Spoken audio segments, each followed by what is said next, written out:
Maka karena itu pula Rasulullah SAW juga menolak ketika menjelang beliau meninggal, ditawari oleh Allah Subhanahu wa Ta'ala antara dua: meninggal sebagaimana yang sudah ditakdirkan sebelumnya tanpa menikmati apapun.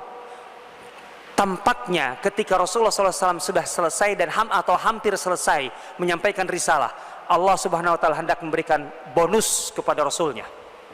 Dan itu memang dalam hak para nabi, bahwa tidak ada nabi yang dicabut nyawanya oleh Allah melainkan diberi pilihan dulu, mau tambahan nyawa atau umur atau tidak.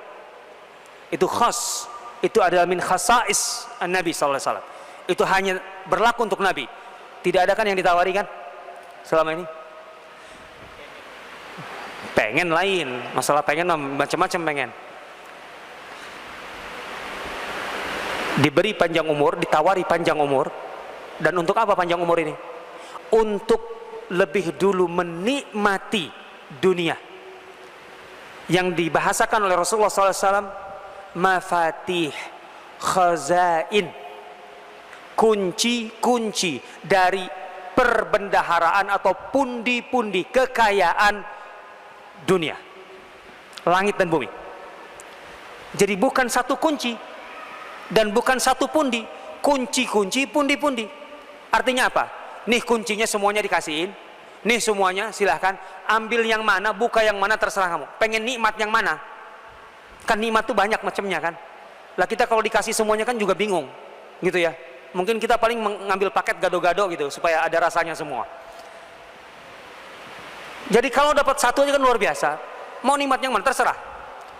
Ambil, terserah, nikmati semuanya. Sampai kapan? Dan Allah tidak menentukan sampai kapan. Allah menawarkan tambahan umur, tapi batasannya apa?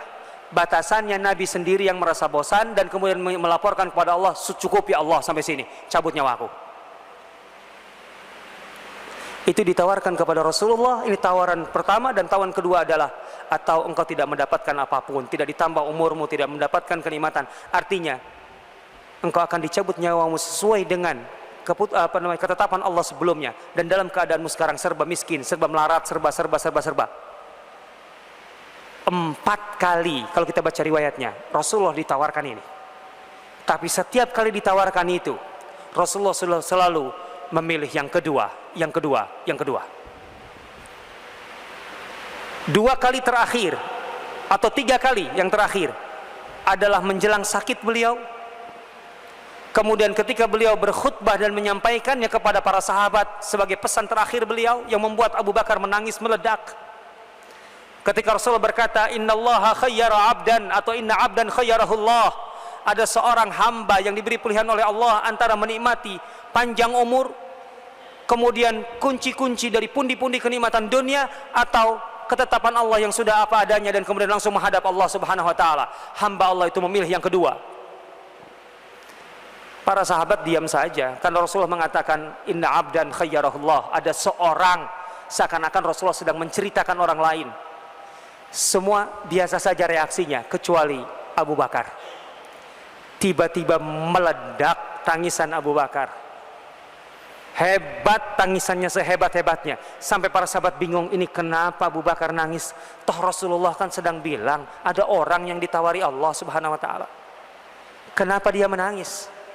Sampai kemudian di satu titik Abu Bakar berhenti dan berkata, ya Rasulullah, fadainaka bi abaina wa ummahatina. Ya Rasulullah, kami lebih rela mengorbankan ayah-ayah kami, ibu-ibu kami, kehilangan, kematian ayah-ayah kami, ibu-ibu kami, ketimbang kami kehilangan engkau. Kami menebus dengan semua orang tua kami.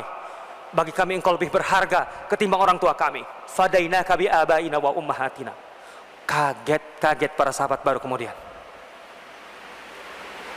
Artinya Abu Bakar adalah satu-satunya yang faham bahwa yang dimaksud oleh Allah itu bukan orang sembarang orang, bukan orang lain, tapi beliau sendiri.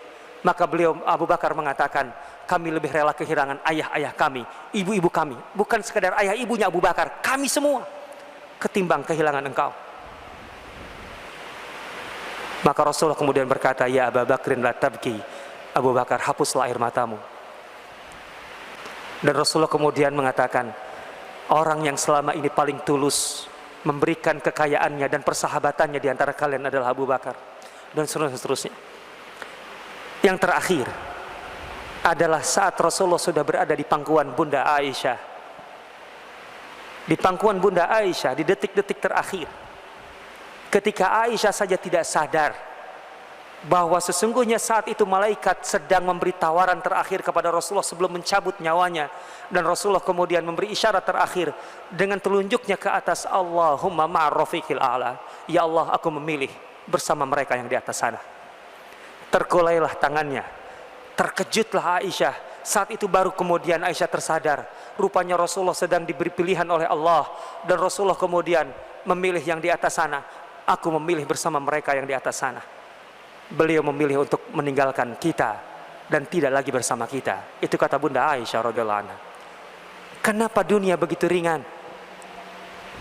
Karena ketika seorang manusia, apalagi Rasulullah SAW, sudah tahu surga itu seperti apa, maka kenikmatan dunia itu tidak ada artinya. Ini artinya dalam hidup kita tentu tidak akan bisa mencapai apa yang dicapai Rasulullah, itu mustahil. Tapi pelajarannya adalah ketika dalam menjalani hidup ini kita terlalu menempel ke bumi, kita terlalu bergantung pada alam materi, kita tidak menjadikan iman kita kepada kenikmatan Allah yang ada di alam gaib sana, di surga sana sebagai pegangan kita yang sesungguhnya, maka urusan-urusan dunia bagi kita akan berat. Kalau kita terlalu menempel ke bumi ini, kalau kita terlalu bergantung kepada alam materi ini, maka urusan-urusan hidup kita akan kita rasakan berat. Tapi ketika kita semakin membumbung ke langit, semakin mendekat kepada Allah Subhanahu wa taala, semakin yakin dengan balasan yang ada di sisi Allah, maka apapun yang kita rasakan di bumi ini akan terasa kecil. Sebagaimana kalau kita naik pesawat terbang, membumbung ke angkasa, bangunan-bangunan yang begitu besar menjulang, yang di saat kita berdiri di sampingnya begitu tinggi, kita mendongak ke atas, ternyata dari atas itu kecil. Inilah hakikat hidup. Rasulullah SAW mengalami penderitaan yang sangat luar biasa berat di bumi, di Mekah. Tapi ketika beliau diisra'kan, dimi'rajkan ke atas, Rasulullah merasakan bahwa terlalu kecil urusan bumi ini. Penderitaan di sisi Allah Subhanahu wa taala terlalu kecil untuk dibandingkan dengan apa yang ada di sisi Allah. Maka Rasulullah kemudian semakin bersemangat berdakwah, begitu luar biasa dan kokoh dan tegar, sampai beliau kemudian pindah ke Madinah dengan segala resikonya, dan kemudian membangun umat selama 10 tahun di Madinah, sampai beliau berjumpa dengan Allah Subhanahu wa taala.